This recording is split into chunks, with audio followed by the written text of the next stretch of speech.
Hello, beautiful, amazing, fantastic world, and you, wonderful, wonderful, sublime individual.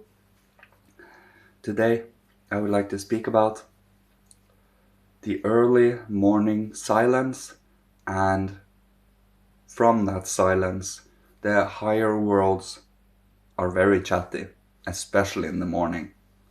Because when you awaken from your morning, from your night sleep, and come into your being again. You are still kind of halfway in your being, halfway outside of it in a sense. Not truly outside per se, but when we go to sleep, our ego and our astral body is partially separated from our physical and our etheric being.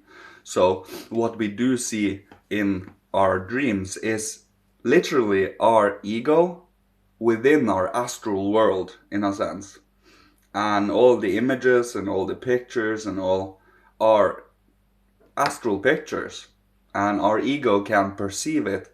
But because since we don't have the physical body and the etheric body, which means our thinking and our, well, feeling, for these are, we don't necessarily, well, no,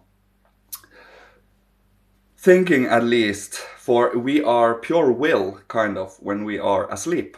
We are a direct will, which means, haven't you noticed when you are dreaming and when you are asleep that you are more or less just following along yourself? You are not really making a lot of choices, you are not really choosing directions and being, free in your own inner being when you are asleep and dreaming. You are more a passenger in your own dream. Of course, you can become self-aware in dreams and so on, but I'm not going to go into that. Anyways, in the morning, I was just, since we do come from our ego astral being and again unite with our physical etheric being, we are still connected to the astral and to the devaconic worlds, and hence because of it they are very much clearer in the morning. So if we, and that is also how we connect to the same stream every day, the developmental earth stream that we every day work upon and every day unfold and cultivate. So in the morning, in this silence, they are very inspirational and bring a lot of insights if we sit still and listen and enjoying and being grateful for the morning silence and a new week and a new day. What my being open for the joy of life, the gratitude and love for life, and filling your being with such faith, love, hope. For as I have mentioned, they are the most healing forces we have as human beings. These are the forces that we choose in freedom and cultivate every day. For as I have mentioned, the more we cultivate for our own self in our own inner being and share it with the world, the more it will become the normalcy in future incarnations. But of course, we need to be patient and know that things might not truly have a catalyst and start truly until after we pass through the gate of death. We don't have that long of a lifetime, and to forget that we are mortal beings, that we are going through the gate of death, but we are also soul spiritual beings. So what goes through the gate of death is still very much lasting. It is only our physical body and our and etheric body that truly dissolves per se.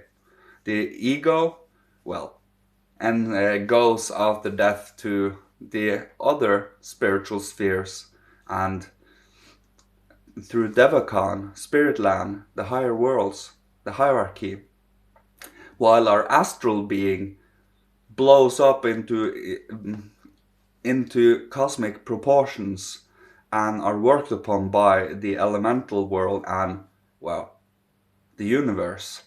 before it contracts down again and our ego unites with our astral body again, and then we build a new etheric body, and then we are born with a new physical body after it is built. Of course, these are just rudimentary pictures of what is occurring in between birth and death. I am not fully in knowledge of that yet. I am still studying it fully. But it is about knowing that if we are only to speculate, if we are only to, maybe it's like this or maybe it's like that, we will never, it is a cold, detached, not connected.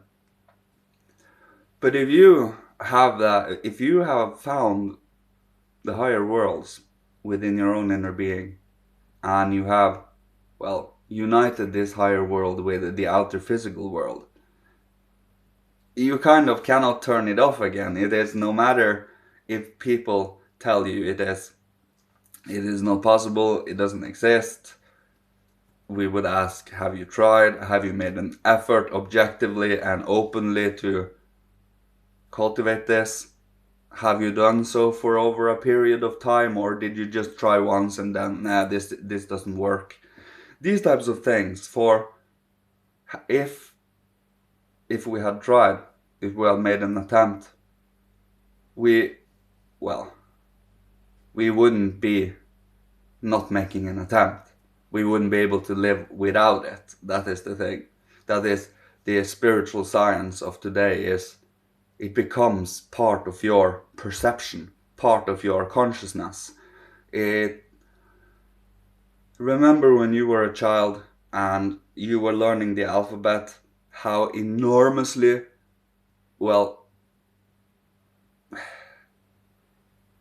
difficult and how much we struggled learning it. Of course, we only remember glimpses of it, but still, after we reached a certain stage, it became second nature. It became part of our being.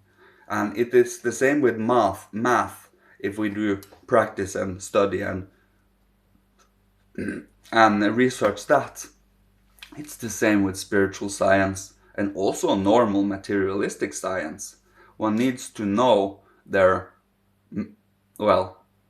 choice of methodology, if we should say it like that. For we also use a very similar choice of methodology, but instead of meticulously and with detail describe and perceive outer physical nature, we try to find a correlating spiritual nature within. And through that we find both the inner cosmos in relation to the outer one, and then unite them, bringing spiritual and divine life to whatever we perceive through our heart. For remember, we can only be objective if we use our whole being to perceive with: thinking, feeling, will, longing, interest, passions, pleasures, pains, dreams, but also habits. And for we do have our ego, our most sublime sheath or faculty, and then we have the astral being, which is airy. It is our next most sublime, if we should say it like that. And then we have the etheric, which is the watery, and then the physical body, which is the earth body. And the thing with the airy, watery, earthly is the more we work with our most sublime sheath, our ego, into the astral, etheric, physical, they become more like the ego, like the sun, like a spiritual being. That includes our astral, etheric, physical. But they have to be ennobled and transformed and purified. For we have karma, we have, are challenges to deal with. But they are challenges, not impossibilities.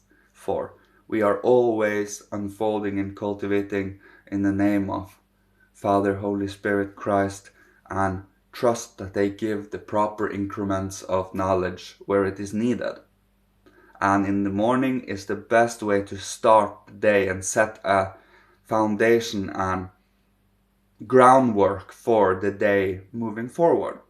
And that is why early to bed, early rise is very, very healthy for us. For we sleep when our body needs to rest, and we work throughout the day until, well, if we are enormously tired in the evening and are able to go to bed early, then we know we have done the work. Then we know we have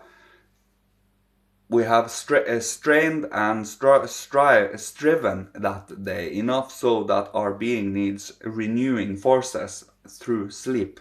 And that is an indication of a good day's work.